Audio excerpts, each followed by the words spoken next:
नमस्कार दोस्तों, Indo news show YouTube channel पे आपका स्वागत है। तो दोस्तों, जैसा कि आपको पता ही होगा कि वक्फ संशोधन कानून 2025 अब पूरी तरह से कानून का रूप ले चुका है। तो वहीं दूसरी तरफ वक्फ अमेंडमेंट बिल के पास होने के बाद से पूरे भारत में कोहराम सा मचा हुआ है। एक तरफ जहां इस बिल के समर्थन में मुसलमानों का एक बड़ा धर्रा नजर आ रहा है, तो वहीं दूसरी तरफ मुसलमानों का एक धड़ा ऐसा भी है जो कि इस बिल के पास होने की वजह से नाखुश है और लगातार सड़कों पर विरोध प्रदर्शन करते हुए नजर आ रहे हैं। ऐसी खबरें आ रही हैं कि मोदी सरकार के द्वारा जो वक्फ संशोधन कानून 2025 पास किया गया है, उसके खिलाफ सुप्रीम कोर्ट में कई याचिकाएं दायर की गई है। सुप्रीम कोर्ट के वरिष्ठ वकील कपिल सिब्बल और मनु सिंघवी ने याचिकाकर्ताओं की याचिका को सुप्रीम कोर्ट के चीफ जस्टिस संजीव खन्ना के सामने रखा है। आपकी जानकारी के लिए आपको बता दूं कि वक्फ अमेंडमेंट बिल 2025 के खिलाफ कांग्रेस सांसद मोहम्मद जावेद, AIMIM के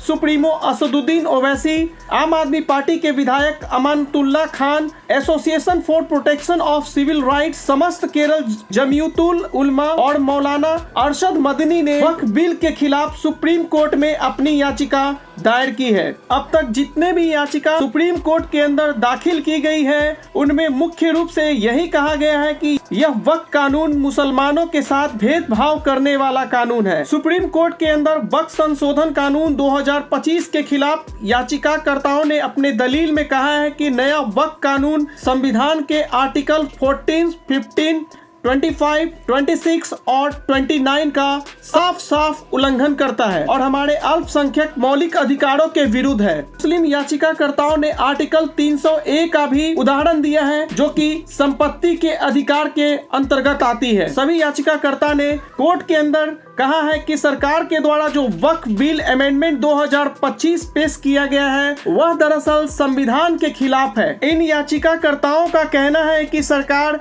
हमारे धार्मिक कामकाज के मामले में सरकारी दखल बढ़ाना चाहती है। सुप्रीम कोर्ट के अंदर वक्फ संशोधन एक्ट के खिलाफ अब तक 6 याचिकाएं दाखिल हो चुकी है और भविष्य में भी कई याचिकाओं के दाखिल होने की उम्मीद है।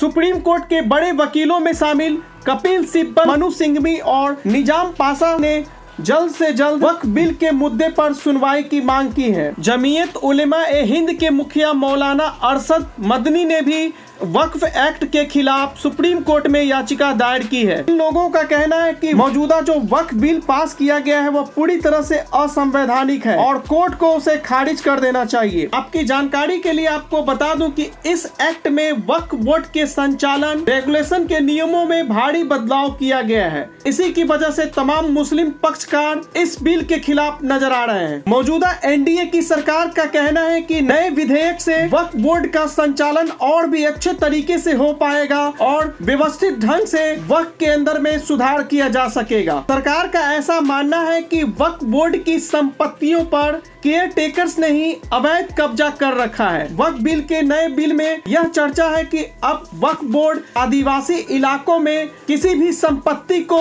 वक्फ की संपत्ति घोषित नहीं कर पाएगा। नए वक्फ बिल की दूसरी खासियत यह है कि वक्फ ट्रिब्यूनल के अलावा भी अब स्थानीय अदालतों से लेकर ऊपरी अदालतों तक केस दाखिल हो सकेंगे और किसी भी मामले में वक्फ ट्रिब्यूनल कोर्ट का फैसला अंतिम नहीं माना जाएगा। मुस्लिम पक्षकारों ने याचिकाएं तो वक्फ बिल के खिलाफ दायर कर दी हैं, लेकिन ऐसी संभावना कम ही है कि सुप्रीम कोर्ट सरकार के द्वारा पारित इस कानून को रद्द कर दे। कानून के एक्सपर्ट्स के मुताबिक 75 सालों के इतिहास में ऐसा कभी नहीं देखा गया है कि संसद के द्वारा पारित कानून को सीधे तौर पर सुप्रीम कोर्ट रद्द कर देता है, क्योंकि भारत का संविधान ही इस तरीके से बनाया गया है कि कार्यपालिका और न्यायपालिका कभी भी एक दूसरे के अधिकार क्षेत्र में दखल नहीं देती है और सुप्रीम कोर्ट भी अपने दायरे में रहकर ही अपना काम को करती है। लेकिन फिर भी सुप्रीम कोर्ट याचिकाकर्ताओं के द्वारा दाखिल याचिका को